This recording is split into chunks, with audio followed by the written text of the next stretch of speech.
Hello दोस्तों, स्वागत है आपका अपने यूट्यूब चैनल वीर मिशन क्लास 10 पर। आज हम कक्षा 10 के very important UP board exam 2024 के लिए जो आपकी हिंदी गद्य के विकास से संबंधित परिचय पूछा जाता है दोस्तों, उसको देखेंगे, जो कि आपका 5 नंबर का पूछा जाता है दोस्तों। यदि दोस्तों आप इसको वीडियो को देखते हैं तो आपको यहाँ से 5 नंबर पक्के होने वाले हैं। बहुत ही इंपॉर्टेंट है दोस्तों, हर साल पूछे जाते हैं। तो आइए हम पहले जानते हैं। वैसे दोस्तों हिंदी गद्य को कई भागों में बांटा गया है, लेकिन हम हमारे सिलेबस में शुक्ल युग यानी कि छायावादी युग के नाम से भी जाना जाता है। दूसरा है शुक्लोत्तर युग, जिसे छायावादोत्तर युग के नाम से भी जाना जाता है दोस्तों। हमें सिलेबस में यही पढ़ना है, तो इसलिए हम इसके ही बारे में जानेंगे। ठीक है, तो आइए पहले हम जानते हैं शुक्ल युग के बारे में। शुक्ल युग सन 1919 से लेकर सन 1938 ईस्वी तक माना जाता है। यानी कि शुक्ल युग की जो सीमावधि है दोस्तों, सन 1919 से लेकर 1938 तक माना जाता है। ये आपका बहुत ही इंपॉर्टेंट क्वेश्चन हो गया, आपकी समस्या में याद रखना है। दूसरा है हिंदी गद्य साहित्य में आचार्य राम शुक्ल के महत्वपूर्ण योगदान के कारण इसका नाम शुक्ल युग रखा गया, अर्थात आचार्य राम शुक्ल के नाम पर ही शुक्ल युग का नाम पड़ा। ठीक है।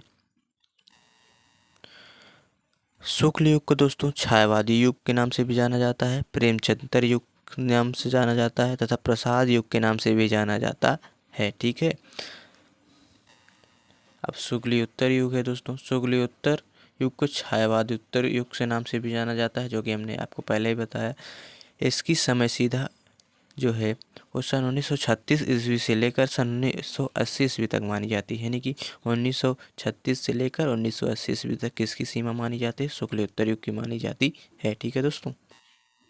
अब आइए दोस्तों हम शुक्ल युग के लेखक के बारे में जानते हैं। कुछ प्रमुख जो लेखक हैं, पहले आइए हम निबंधकार के बारे में जानते हैं। निबंधकार में दोस्तों बाबू गुलाब राय हो गए, मुंशी प्रेमचंद हो गए, जयशंकर प्रसाद हो गए, राहुल संकृत्यायन हो गए, वियोगी हरि हो गए, वासुदेव शरण अग्रवाल हो गए, आदि हुए। तो ये इम्पोर्टेंट है दोस्तों, इन्हीं को हमने लिखा है। अब अगला है उपन्यासकार में दोस्तों भुवनेश्वर प्रसाद हो गए, प्रेमचंद हो गए, भगवती चरण वर्मा हो गए, प्रसाद हो गए, जयशंकर प्रसाद, चतुर्सेन शास्त्री, बाबू दुर्गा प्रसाद। उपन्यासकार में दोस्तों सबसे इम्पोर्टेंट है आपके मुंशी प्रेमचंद, जिन्होंने सबसे ज़्यादा उपन्यास लिखा है। ठीक है।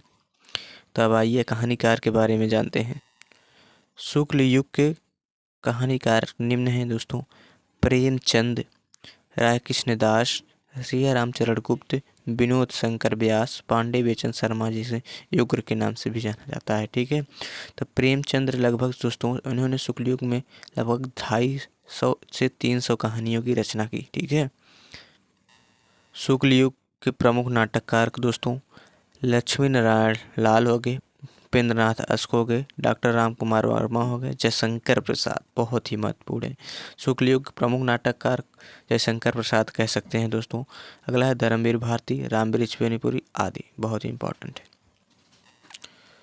शुक्ल युग के एकांकिकारों में दोस्तों विष्णु प्रभाकर हो गए, उदय शंकर भट्ट हो गए, डॉक्टर राम कुमार वर्मा हो गए, सेठ गोविंद दास हो गए, भगवती चरण वर्मा।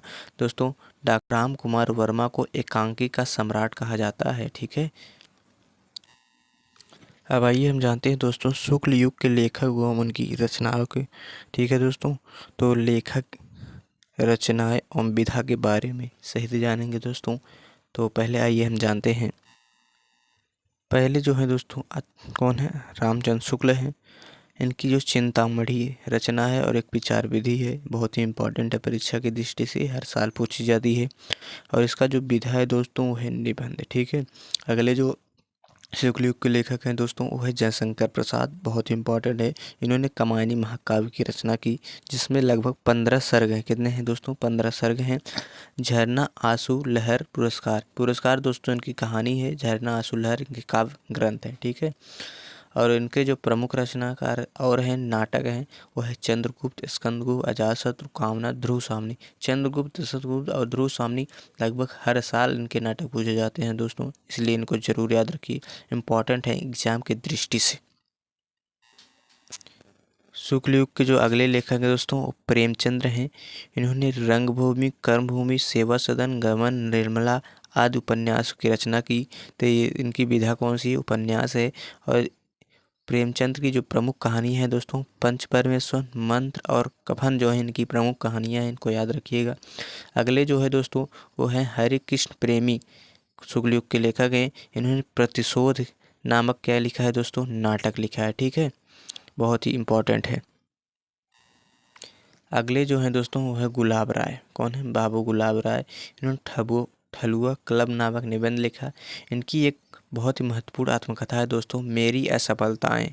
बाबू गुलाब राय की क्या है दोस्तों, आत्मकथा है, इम्पॉर्टेंट है एग्जाम की दृष्टि से। अगला है दोस्तों राम कुमार वर्मा। हमने कि आपको पहले ही बताया दोस्तों, इन्हें एकांकी का सम्राट कहा जाता है। इन्होंने दीप्तान एकांकी की रचना की, जो कि बहुत ही फेमस है दोस्तों, इनकी यह दीप्तान एकांकी। ठीक है, अब आइए हम जानते हैं शुक्लयुत्तर के लेखक एवं कृतियों के बारे में। एक तरफ आपको दोस्तों लेखक होंगे, दूसरी तरफ रचनाएं और तीसरी तरफ विधा होगी दोस्तों। पहले जो आपके शुक्लयुत्तर के लेखक हैं वो डॉक्टर हजारी प्रसाद द्विवेदी हैं दोस्तों। इन्होंने कल्पलता एवं कुटज नामक निबंध की रचना की। इनकी एक रचना है बाण भट्ट की आत्मकथा, जो कि उपन्यास विधा की रचना है दोस्तों, उसको आप लिख लीजिए, याद कर लीजिएगा। ठीक है, दूसरे जो हैं वो आपके हैं दोस्तों जैनेन्द्र कुमार, बहुत ही इंपॉर्टेंट हैं दोस्तों। जड़ की बात किसकी है दोस्तों, निबंध है जैनेन्द्र कुमार, और इनका एक पूर्वोदय क्या है, निबंध है दोस्तों, इसको याद रखिएगा। अगले हैं दोस्तों इलाचंद जोशी। कौन है, इलाचंद जोशी। इनकी एक आहुति कहानी है दोस्तों, बहुत ही इम्पोर्टेंट है, हर साल पूछी जाती है। और दूसरा इनका जो कहानी है दोस्तों दीपावली और होली। उपेंद्र नाथ अश्क, जय पराजय और अंजो दीदी, बहुत ही फेमस इनका दोस्तों यह नाटक है अंजो दीदी।